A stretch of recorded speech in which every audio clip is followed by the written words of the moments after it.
जाति लोहिया वाहिनी के शानदार प्रदेश अध्यक्ष भाई रामकरण निर्मल जी हमारे बीच है। हम आप लोगों से चाहेंगे एक बार जोरदार तालियों से उनका स्वागत हो जाए। बहुत बहुत धन्यवाद। हमारे बीच भाई प्रदीप वर्मा जी, निवर्तमान जिला अध्यक्ष लोहिया वाहिनी, मनीष यादव जी, शैलेश सहलू जी, बाबू खान जी, दिवाकर जी, पंकज वर्मा जी, छात्र संघ महामंत्री, वो बहुत से नौजवान साथी हैं। हालांकि समय कम है इसीलिए सबका नाम नहीं ले पा रहा हूं, इसके लिए माफी चाहूंगा। दोस्तों, समय परिवर्तन का है और ये जो लोकतंत्र होता है इसमें परिवर्तन का मौका 5 साल में एक बार मिलता है। एक बार मिलता है और अगर उस बार आपने गलत सरकार चुन ली, कहीं ना कहीं लोग भटक गए और गलती से ऐसे लोगों ने सरकार बना ली जो तोड़ने में भरोसा करते हैं न कि जोड़ने में, तो फिर 5 साल आपको पछताना पड़ता है। पंचायत चुनाव सर पर है आप लोगों के। हर गांव में हर वर्ग के लोग चुनाव लड़ते हैं।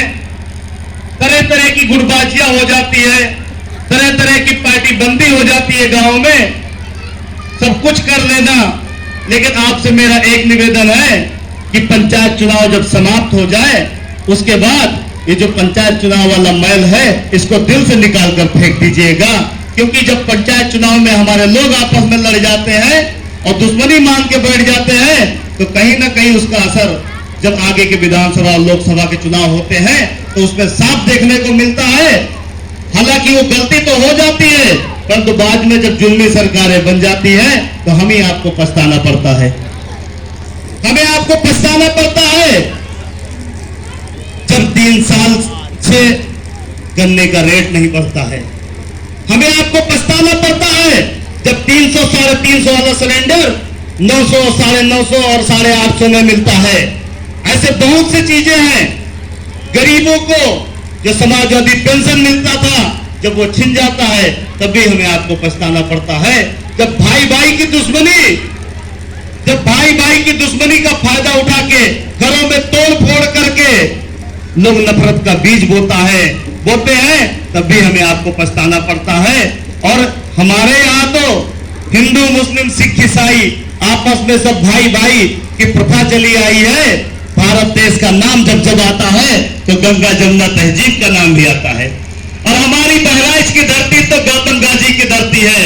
यहाँ तो हिंदू भी आता है, मुसलमान भी आता है। जेठ के माह में जब मेला होता है तो जितना मुसलमान भाई नहीं आता है उसका 10 गुना हिंदू भाई पूर्वांचल से चल के चद्दर चढ़ाने आता है दरगाह मेले में। ये ऐसा जनपद है, ये ऐसी तपोस्थली है, ये ऐसी धरती है जिसका पूरा पूर्वांचल यहां से बिहार तक, पूरा उत्तर प्रदेश के बाहर भी कई राज्यों में लोग उदाहरण देते हैं। हमारे बहुत से भाई, बहुत से लोग बाहर रहते हैं। वहां जब कोई पूछता है कि भैया कहां से आए हो, कहते हैं बहराइच से, तो लोग नहीं जान पाते हैं। गोंडा बता दोगे लोग जान जाएंगे, लेकिन जब कहते हैं कि वो हम दरगाह से आए हैं, जहां गाजी सरकार की दरगाह है, तो सब जान जाते हैं। चाहे दिल्ली हो, चाहे मुंबई हो, चाहे हरियाणा हो, चाहे अहमदाबाद हो, जान जाते नहीं जान जाते। ये मशहूर चीजें हैं हमारे यहाँ की, ये हमारे जनपद की पहचान है। उन पहचानों को अगर हमें कायम रखना है, संजो के रखना है, तो हमें फिर एकता को भी संजो के रखना पड़ेगा। ये जो जुल्मी सरकारें जो अभी तक कहती थी हम भी चौकीदार, कंपटीशन चल रहा था कौन सा बड़ा वाला चौकीदार, और फिर क्या हुआ, सारे किसानों को बैठा दिया खेतों पे, करो चौकीदारी। अब गांव गांव योगी मोदी रूपी गाय और सार छोड़ दिए, अब तो हर आदमी चौकीदार हो गया। तो हमें आपको विचार करना है कि ये जो चौकीदारी से काम चलने वाला नहीं है, हमें आपको मालिक बनना पड़ेगा। हमें आपको अपना हक और अधिकार मांगना पड़ेगा, और ये हक और अधिकार दिलाने का काम जब जब किसी ने किया है उसका नाम मुलायम सिंह यादव, उसका नाम अखिलेश यादव है। चाहे पंचायती व्यवस्था में हो, पंचायत व्यवस्था में आरक्षण लागू करके पिछड़ों को, दलितों को उनका अधिकार अगर किसी ने दिलाया उसका नाम मुलायम सिंह यादव, अखिलेश यादव है। जितनी स्कीमें समाजवादी पार्टी की सरकार में चलाई गई थी माननीय अखिलेश यादव जी द्वारा। सब जनता के लिए सीधी जुड़ाव वाली स्कीमें थी। एक छोटा सा उदाहरण देना चाहूंगा क्योंकि समय कम है। हमारे बड़े बुजुर्ग हमारे बीच बैठे हुए हैं।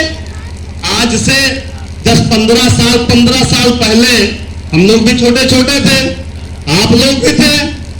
जब किसी माँ बहन हमारे घर की या किसी की बहुरिया, जब किसी को बच्चा होने वाला होता था तो घर में, गांव में 2-3 गांव मिला के एक आध लोगों के यहाँ गाड़ियां होती थी। तो 3 महीना पहले से भैया के यहाँ दरबारदारी करना लोग शुरू कर देते थे कि भैया जब हमारी बहुरिया के बच्चा होने का समय आएगा तो आप अपनी गाड़ी से कृपा करके उसे अस्पताल पहुंचा दीजिएगा। करते थे नहीं करते थे? लोग झाड़ू तक लगवाते थे अपने अपने दरवाजों पर। और उसके बाद कहीं अगर कोई एक्सीडेंट हो जाए, कोई गाड़ी में बैठा ले, मिन्नतें करते थे बैठा ले, चलो बैठा लेते थे, खून की 4 छींटें लग जाती थी गद्दियों पे तो उसको रगड़ रगड़ के धुलवाया जाता था। मैं धन्यवाद करना चाहूंगा इस विचारधारा, गरीबों की आवाज को सुनने वाले माननीय राष्ट्रीय अध्यक्ष अखिलेश यादव जी का, जिन्होंने 2012 की सरकार बनते ही पूरे प्रदेश में 108, 102 नामक एम्बुलेंस सेवा शुरू की। अब कोई किसी के यहाँ जाता है कहने कि भैया हमारे यहाँ गाड़ी लेके चलो, जाता है क्या? सबके पास मोबाइल है, नंबर मिला देते हैं, 15 मिनट 20 मिनट में आपके दरवाजे गाड़ी आ जाती है। ये सोच है अखिलेश यादव की, ये सोच है माननीय नेताजी मुलायम सिंह यादव की, क्योंकि वो गरीब किसान के बेटे हैं।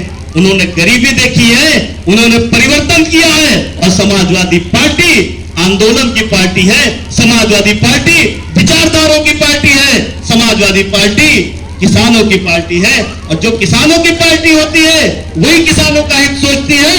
इसका उदाहरण माननीय राष्ट्रीय अध्यक्ष जी ने अपनी कार्यकाल में लगातार हर साल गन्ने का रेट बढ़ाकर दिया कि नहीं दिया?